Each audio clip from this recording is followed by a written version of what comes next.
नमस्कार विद्यार्थी मित्रांनो, टिक्कर दिनदर्शिका या नवीन सदरामध्ये तुमचं सहर्ष स्वागत आहे. आज 3 जानेवारी आणि या 3 जानेवारीचं महत्व काय आहे ते आपण इथे जाणून घेणार आहोत. 3 जानेवारी आपल्यासाठी महत्वाचा काय आहे, कारण परीक्षेमध्ये यावर आधारित आपल्याला प्रश्न विचारले जातात की बालिका दिवस हा कधी साजरा केला जातो. बरेच मुलं इथे गोंधळतात. तर बालिका दिवस हा आजच्याच दिवशी म्हणजेच 3 जानेवारीला साजरा केला जातो. कारण आहे 3 जानेवारी हा दिवस जो आहे, या दिवशी 1831 ला सावित्रीबाई फुले यांचा जन्म झाला आणि हाच दिवस बालिका दिवस म्हणून साजरा केला जातो. सावित्रीबाई फुले यांचं निधन झालं 10 मार्च 1897 ला आणि महात्मा फुले आणि सावित्रीबाई फुले यांनी 1848 मध्ये पुणे, बुधवारपेठ, भिडेवाडा या ठिकाणी मुलींची पहिली शाळा काढली. ती महाराष्ट्रातलीच नव्हे तर भारतातली पहिली ही मुलींची शाळा होती. पुढे राणी वेळू नाचियार 3 जानेवारी 1730 ला यांचा जन्म झाला. या महत्वाच्या का ठरतात, तर 1780 ते 1790 भारतामध्ये जी ईस्ट इंडिया कंपनी होती त्या ईस्ट इंडिया कंपनी विरुद्ध लढणारी पहिली भारतीय महिला, तामिळ लोक हिला वीर मंगाई म्हणजे शूर स्त्री म्हणून ओळखतात. यांचं निधन झालं 25 डिसेंबर 1796 ला. आणि तुम्ही मला सांगायचं आहे की वीर मंगाई ही कोणत्या खेळाच्या स्पर्धेमधली मॅस्कॉट म्हणजे ज्याला आपण शुभंकर म्हणतो ती शुभंकर होती. पुढे जानकी वल्लभ पटनाईक यांचा जन्म 3 जानेवारी 1927 ला झाला. 1980 ते 1989, त्यानंतर 1995 ते 1999 ओडिसाचे मुख्यमंत्री म्हणून होते. तर 2009 ते 2014 आसाम राज्याचे राज्यपाल होते. मृत्यू यांचा म्हणजेच निधन 21 एप्रिल 2015 ला झालं. फार महत्वाचे ठरतात कारण ओडिसा म्हणजेच आसाम, ओडिसा म्हणजे आसाम म्हणतोय आसाम जे आहे हे आसाम हे जे राज्य आहे या राज्यामध्ये 43वा आपलं युनेस्कोची जी साईट आहे ही साईट फार महत्वाची ठरते. ती कोणती ती तुम्ही मला सांगायची आहे. त्यानंतर आहे जयपाल सिंह. जयपाल सिंह यांचा जन्म 3 जानेवारी 1903 मध्ये झाला. हे महत्वाचे काय ठरतात, कारण हे हॉकी खेळाडू होते आणि 1928 मध्ये एम्स्टरडॅम या ठिकाणी ऑलिम्पिक जे भरलं होतं त्या ऑलिम्पिक मध्ये भारतीय हॉकी संघाचे कर्णधार होते आणि ज्यामध्ये आपण सुवर्ण पदक पटकावलं होतं. त्यामुळे जयपाल सिंग आपल्याला महत्वाचे ठरतात. यांचं निधन जे आहे 20 मार्च 1970 ला झालं.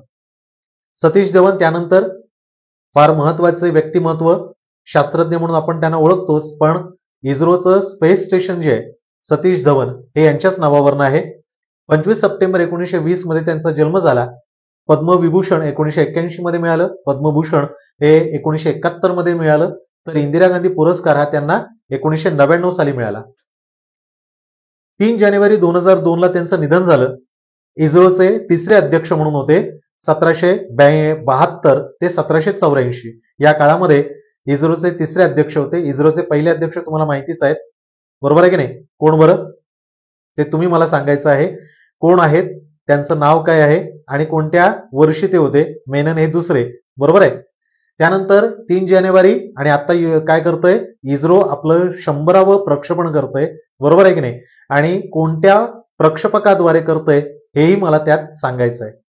मी स्वतःच सांगू का, विक्रम साराभाई, बरोबर की नाही? हे पहिले होते है ना, दुसरे मेनन आणि तिसरे अध्यक्ष म्हणून सतीश धवन होते 1772 ते 1784. 3 जानेवारी 1621 गॅलिलिओने दुर्बिणीचा शोध लावला. फार महत्वाचा शोध. आणि 3 जानेवारी 1621 ला कधी कधी आपल्याला दिवस विचारला तो वर्ष विचारलं जातं, त्यामुळे महत्वाचं आहे. 3 जानेवारी 2001 ला शांतिनिकेतन इथे ब्रह्मचार्य या आश्रमाला सुरुवात झाली. 3 जानेवारी 1920 Aligarh Anglo Oriental college Aligarh मुस्लिम विद्यापीठ यामध्ये रूपांतर करण्यात आलं. 1920 मध्ये गांधीजींनी कशाची सुरुवात केली होती, तर असहकार चळवळ, बरोबर की नाही? आणि अलीगड अँग्लो ओरिएंटल कॉलेज जे आहे म्हणजे अलीगड मुस्लिम विद्यापीठ याची स्थापना कोणी केली हे तुम्ही मला कमेंट्स मध्ये सांगायचं आहे. 3 जानेवारी 1929 मध्ये गांधी आणि आयर्विन यांची भेट झाली. आयर्विन कोण होते त्यावेळेला, तर व्हाईसरॉय होते. आणि गांधी आयर्विन भेटीनंतरच गांधी कुठे गेले होते, तर गोलमेज परिषद, दुसरी गोलमेज परिषद या गोलमेज परिषदेला हजर राहिले होते. पहिली गोलमेज, दुसरी गोलमेज परिषद झाली 1930, 31 आणि 32 ला रॅमसे मॅकडोनल्ड यांनी जातीय निवाडा जाहीर केला होता. बरोबर की नाही? 3 जानेवारी 1957 मध्ये अमेरिकेतील पेन्सिल्व्हेनिया येथे काय झालं होतं, तर प्रथम विद्युत घड्याळ हे प्रदर्शित करण्यात आलं होतं. 3 जानेवारी 1959 मध्ये अलास्का हे अमेरिकेचं 49वं राज्य बनलं.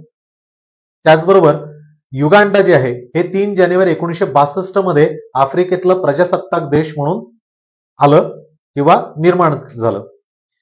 त्यानंतर 3 जानेवारी 1968 ला देशातलं पहिलं हवामान शास्त्रीय रॉकेट मेनका हे प्रक्षेपित झालं.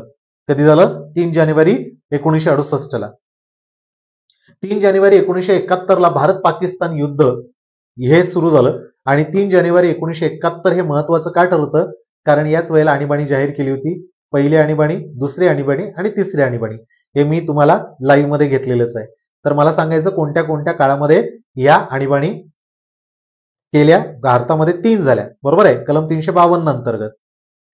3 जानेवारी 2006 ला गुगलने युट्यूबचं अधिग्रहणाची घोषणा केली. याच दिवशी वर्ष होतं 2006 आणि 3 जानेवारी 2012 ला मलाला युसुफजाई पाकिस्तान यामधील राहणारी हिला नोबेल पारितोषिक मिळालं. तर ह्या मलाला यावर दहशतवादी हल्ला झाला तो याच दिवशी आणि त्याचबरोबर कोणती भारतीय व्यक्ती युसुफजाई म्हणजे मलाला युसुफजाई हिच्या सोबत नोबेल पारितोषिक मिळालं ते तुम्ही मला कमेंट्स मध्ये सांगायचंय. तर असं हे आजच्या दिवसाचं महत्व होतं, थोडक्यात पण महत्वाचं, आणि त्यासाठी हा सदर चालू केलेला आहे. या दिवसाचं तुम्हाला महत्व कळावं यासाठीचा सगळा खटाटोप आहे. पुन्हा भेटूया 4 जानेवारीला. जय हिंद.